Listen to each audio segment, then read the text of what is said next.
Hello guys, मेरा नाम है सागर। आज हम लोग जानने वाले हैं क्या जोन से स्टार्टअप्स आ रहे हैं, लॉस मेकिंग जो कंपनीज हैं उनके अंदर क्या हम लोगों को इन्वेस्ट करना चाहिए या फिर नहीं, उनके आईपीओ भी खरीदनी चाहिए या फिर शेयर्स के अंदर अप्लाई करना चाहिए। दोनों तरफ की बातें हम लोग करने वाले हैं इस वीडियोस के अंदर। तो बगैर आपका समय बात किए करते हैं इस वीडियो को शुरुआत। Let get started. तो हम लोग जानते हैं कि स्टार्टअप्स होते क्या हैं। स्टार्टअप्स का मतलब वो है जो उनके फाउंडर एक किसी प्रॉब्लम को सॉल्व करना, उस प्रॉब्लम को एक स्टार्टअप के जरिए हम लोग सॉल्व करते हैं, एक मतलब प्रोडक्ट नीश बना के जो कि हम लोग मार्केट के अंदर उतार के टेस्ट करके फिर उसी को स्केल अप करते हैं। इसको स्टार्टअप कहते हैं। मतलब हमने किसी चीज को शुरू किया और उसके अंदर हमने और भी ज्यादा बेहतरीन चीजें ऐड करते गए, एक उसका प्रॉब्लम सॉल्विंग प्रोडक्ट होना चाहिए, उसी को हम लोग स्टार्टअप कहते हैं। अब हम लोग जानते हैं कि स्टार्टअप्स, जैसे मैं इसका ये आपको एग्जांपल देता हूं, जैसे पेटीएम एक स्टार्टअप है, एक जोमेटो स्टार्टअप है। ये बड़े बड़े स्टार्टअप हैं जो बड़े हो चुके हैं। बहुत सारे ऐसे छोटे स्टार्टअप्स हैं जो कि अभी बड़े ही नहीं हुए हैं। उनके अंदर अगर आप अभी इन्वेस्ट कर पाते हैं तो वहां पर रिस्क सबसे ज्यादा होगा, लेकिन रिटर्न्स भी बहुत ही हाई लेवल होगा।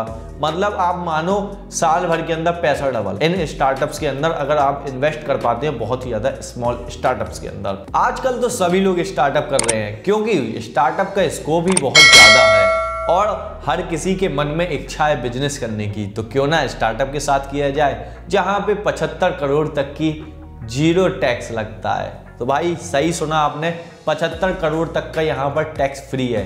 3 साल के लिए 25-25 करोड़ का आपको कोई टैक्स नहीं देना होगा प्रॉफिट में, अगर आप एक स्टार्टअप स्टार्ट करते हैं।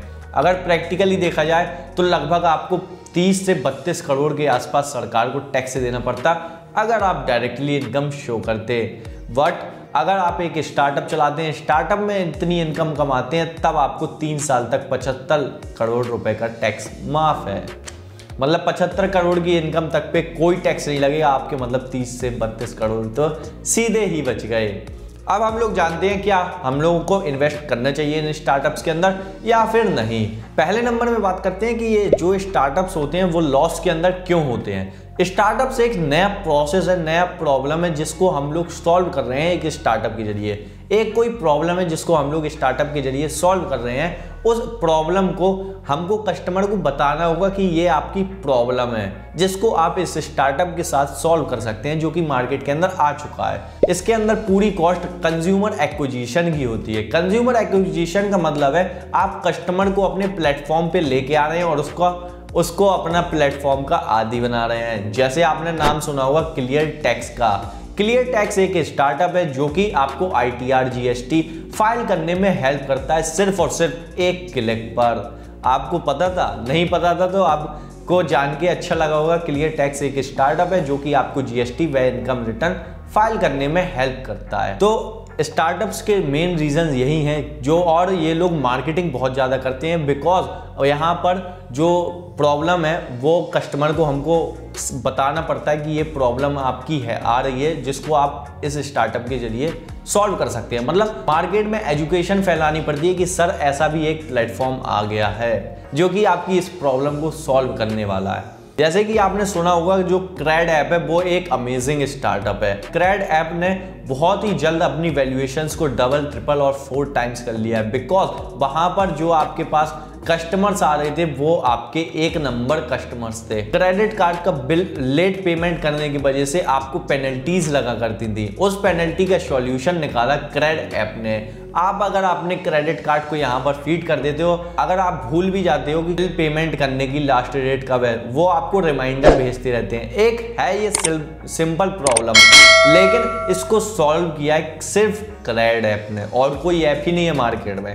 आप सोच रहे हो स्टार्टअप का कितना स्कोप है, कितना मस्त तरीके से आप लोग स्टार्टअप चालू कर सकते हैं। जैसे एक उड़ान है, उड़ान B2B कस्टमर प्लेटफॉर्म बनाया, उनका एक स्टार्टअप 7,000 करोड़ से वैल्यूएशन से ज्यादा है। दूसरे नंबर में हम लोग बात करते हैं जो ये स्टार्टअप्स होते हैं वो लोग मार्केट वैल्यूएशन के ऊपर वर्क करते हैं। ये लोग प्रॉफिट की तरफ वर्क नहीं करते, ये लोग अपने मार्केट को स्केल अप करने की तरफ वर्क करते हैं। जैसा कि ओयो जो कि इंडिया बस में सीमित नहीं, किसी एक शहर के अंदर सीमित नहीं रहना चाहते, वो इंडिया के बाहर भी निकलना चाहते हैं। हर जगह, हर इंडस्ट्री, होटल इंडस्ट्री को पूरी तरीके से कैप्चर कर चुके हैं। भाई समझ रहे हो, इस लेवल का नेक्स्ट काम चल रहा है कि जहां जहां आप घूमना चाहो हर जगह ओरियो के टाइप्स हो, हर जगह ओयो लिस्टेड हो।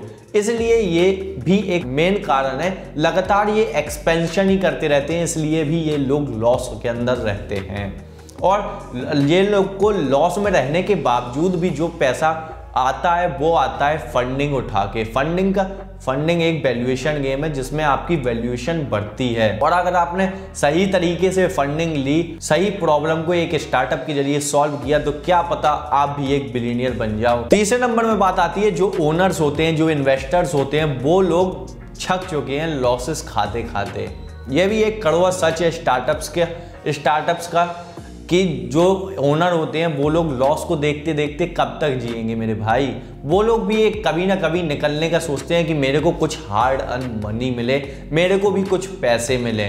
इसलिए जैसा आपने देखा होगा अभी आईपीओ निकला था जोमेटो का और पेटीएम का तो चलो सबसे बड़ा आईपीओ था। उन्होंने लगभग 5 से 6 हजार करोड़ अपने घर लेके गए, जो कि इन्वेस्टर्स को दिया।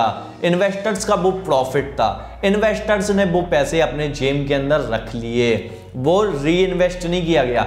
री इन्वेस्ट किया गया अलग से 7-8 हजार करोड़, जो कि उनने फंडिंग ही के अंदर उठाया था, जो आईपीओ से उठाया था। उस पैसे को उन लोगों ने री इन्वेस्ट किया और लगभग 40% ऑफ अमाउंट को उन्होंने अपने घर ले गए। एक एग्जिट मिला ओनर्स को भी और इन्वेस्टर्स को भी। ये भी एक प्रॉफिट कमाने का तरीका है स्टार्टअप्स का कि भाई अपनी कंपनी बनाओ, पहले फंडिंग उठाओ, फंडिंग उठाने के बाद आखिरी में आपको आईपीओ लाना होगा, जिससे आप पब्लिक को दे देंगे वो शेयर और हम एग्जिट हो जाएंगे या अपनी पोजीशंस को कम कर लेंगे। जैसा आपने सुना होगा बहुत सारे स्टार्टअप्स जैसे फ्लिपकार्ट, नाइका और भी बहुत सारे स्टार्टअप्स आने वाले हैं और इनफैक्ट आ भी चुके होंगे जब तक ये वीडियो आपके पास पहुंच रही होगी।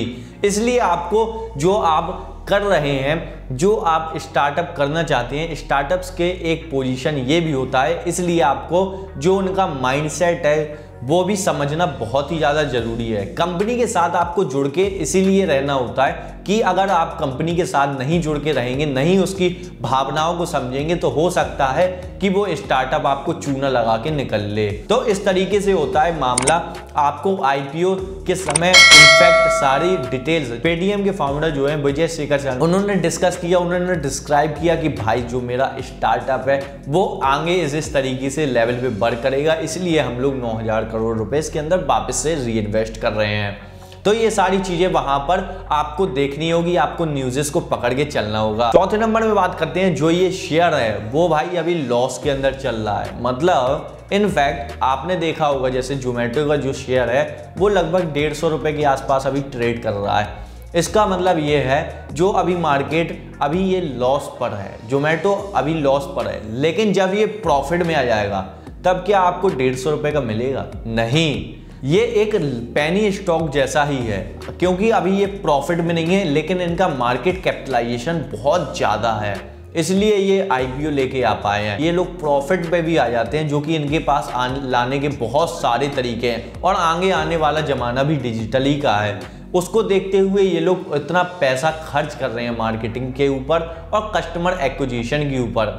इसलिए आपको ये विश्वास रखना चाहिए जिस तरीके से कंपनी के यूजर्स बढ़ेंगे उसी हिसाब से इनकी वैल्यूएशन भी बढ़ेगी। जब वैल्यूएशन और मार्केट कैपिटलाइजेशन बढ़ेगी तब आपके शेयर का भाव भी बढ़ेगा। और अगर ये कंपनी प्रॉफिट में आ जाती है तो इसका भाव 200 से 250 पहुंच जाएगा आराम से, और भी ज़्यादा पहुंच जाए तो इसमें घबराइएगा नहीं, क्योंकि ये जैसे आपने अमेजॉन देखा होगा, अमेजॉन का कितना बड़ा शेयर प्राइस है, उसी तरीके से हो सकता है आने वाले टाइम में फ्लिपकार्ट का भी हो जाए। इतना ज़्यादा ना हो, लेकिन फिर भी इसका 50% भाव तो पहुंच ही जाए।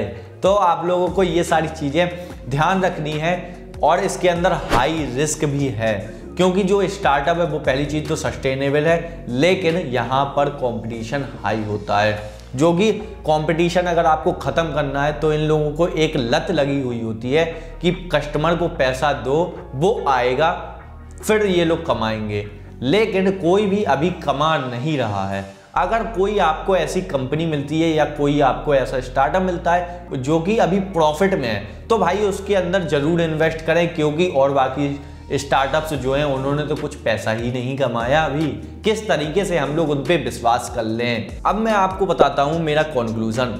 मेरा ये सिद्धांत है, जो मैं कंपनी को समझता हूं, जिस कंपनी की मैं प्रोडक्ट को यूज करता हूं, उसी कंपनी के मैं अंदर, उसी स्टार्टअप के अंदर मैं इन्वेस्ट कर देता हूं। मतलब जैसे मैंने जोमेटो से खाना मंगाया 400 रुपए का, तो मैं 400 के ही जोमेटो के शेयर लेके रख लूंगा, क्योंकि मेरे को पता है जो मार्केट में मेरे को फेवर करने वाली है ये चीजें। जिस भी प्रोडक्ट को आप लोग यूज करें उसी के प्रोडक्ट को आप खरीद लें। जैसे फॉर एग्जांपल आपने ये चीज देखी होगी, जो स्टार्टअप्स आपको प्रॉब्लम सॉल्विंग लगते हैं, जो आपकी प्रॉब्लम को सॉल्व कर रहे हैं, उन्हीं के अंदर आप इन्वेस्ट कर दीजिए। आप लंबे समय में पाएंगे कि उनका जो प्रॉफिट आपको मिलेगा वो बहुत ज़्यादा मिलेगा, क्योंकि ये कंपनियां अभी तो कस्टमर एक्विजिशन के ऊपर वर्क कर रही हैं, लेकिन जिस दिन कस्टमर्स इनके साथ जुड़ गए तो जुड़ गए।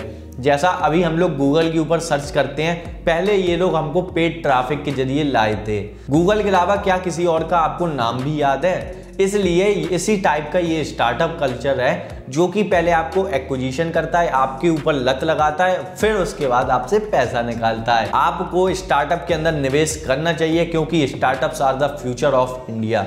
लेकिन थोड़ा संभल के, आईपीओ को देख के, सारा वैल्यूएशन वगैरह इनकी गौर से समझ के, देख के, सुन के, क्योंकि भाई जो स्टार्टअप्स की वैल्यूएशन मैं आजकल देख रहा हूँ वो बहुत ज़्यादा है।